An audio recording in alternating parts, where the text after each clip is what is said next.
How are you doing riding the wave? I think I've said that already, but that's what this really is like, what life is like, especially at this time, that there is this wave of coming and going, of emotions, of feelings, of thoughts, of I've got this too, I don't have this, uh, which is pretty much how life works. We're just seeing it sort of exemplified right now. Um, this is uh, this is what happens for people when they come to the pool. That it is just we're just dealing with how life works, how learning works, how dealing with fear works. It just gets exemplified and bigger for people when they come to the water, when they think about the deep water. So today I wanted to bring you another skill that you can use for big feelings. So when we're in the pool, we do a lot of work that we say that we're feeling for tension in our body. We're feeling for work in our body. We're checking what's going on in our body. And because our emotions, our feelings will show up in our body.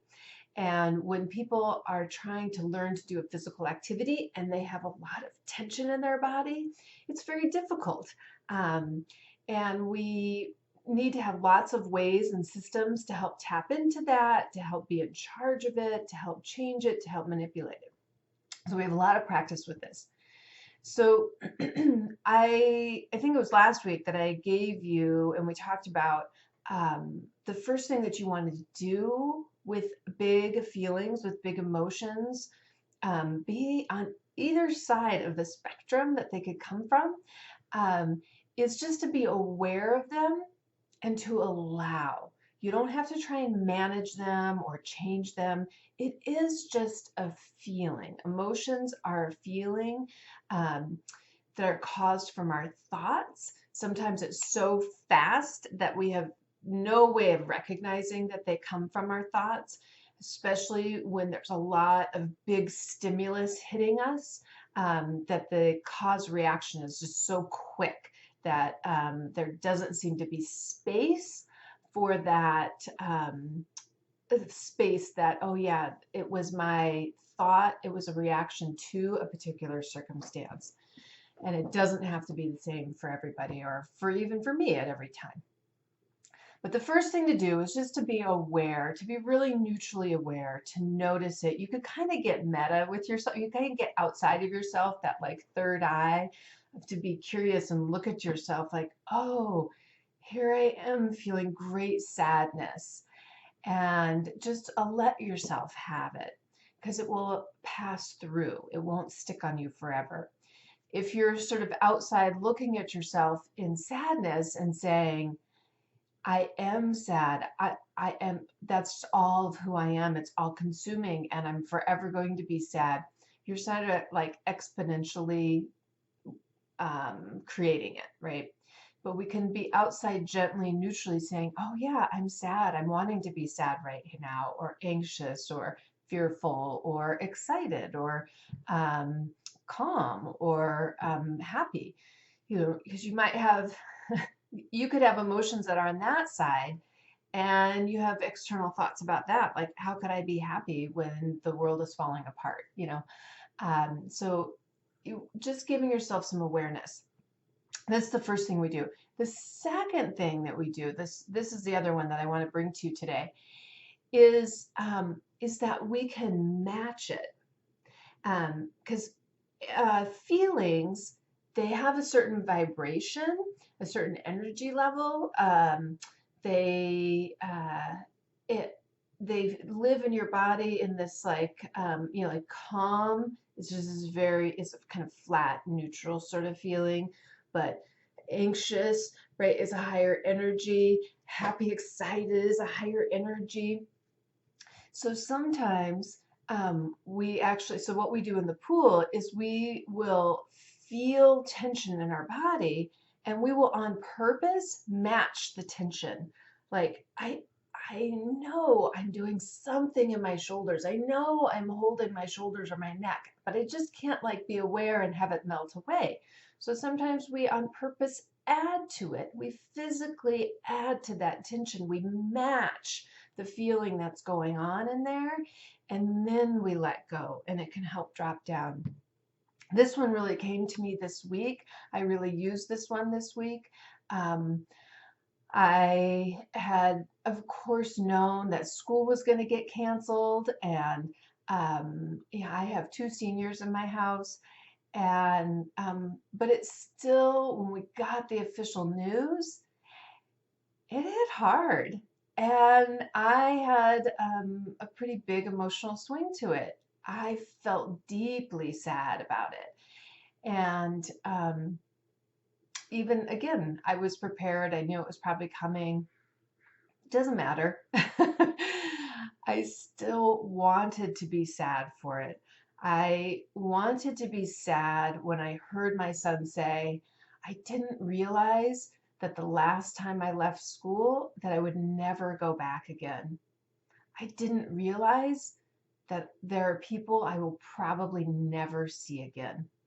You know, because some of his friends that he has there, they're friends that he communicates with, but there's a lot of people that you're just friendly in the environment and you enjoy them and they're a part of your life and you have this experience with them, but he's never going to see him again. And he was sad, and I wanted to be sad with him. And I was feeling the sad. My husband and I went out on the lake and we went in the canoe and it was beautiful. And I just was allowing for it. And then I said, no, take me back into shore. I can't be out here in this Zen, beautiful place right now. My energy is so high and it's so fast. This isn't the approach that's working for me right now. I had him take me in and I went and exercised, like physically exercised, and got my heart rate going. And I got into that and I matched the energy that was happening in my body. I didn't do it with the hopes of like, don't be sad. No, I wanted to be sad. It was okay to be sad. It was the emotion that I wanted to call upon at that time. But I needed to move it as well. I wanted to match it and to move it. And so I went out and I moved my body and I got my heart rate going and I was in the presence of my sadness. I allowed the sadness and I matched up with it. And then it passed through. I didn't get stuck in sad. I didn't get upset with myself for being in sad or being not being able to get out of sad or anything like that.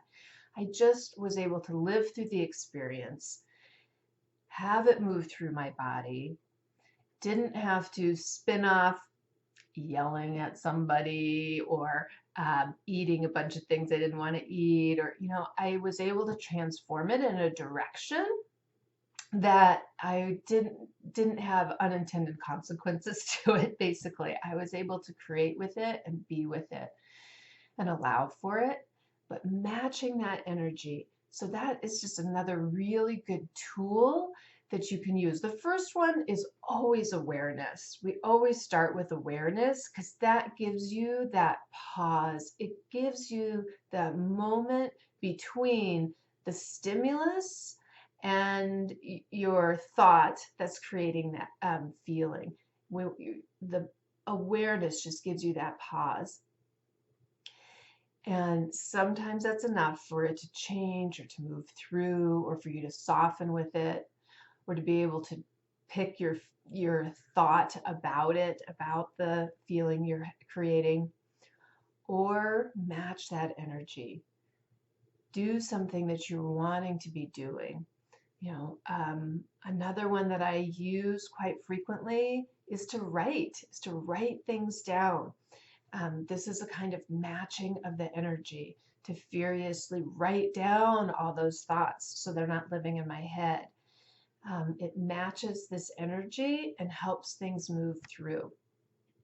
Finding ways, and it's not about like, I'm going to become a marathon runner out of this whole thing. No, it's just about taking care of myself in that moment. All right, you are doing fantastic. You're doing a beautiful, beautiful job. I look forward to talking to you and hearing from you. Join us in the membership. We'd love to have you in there and go over these things every day, support you every day. Take care.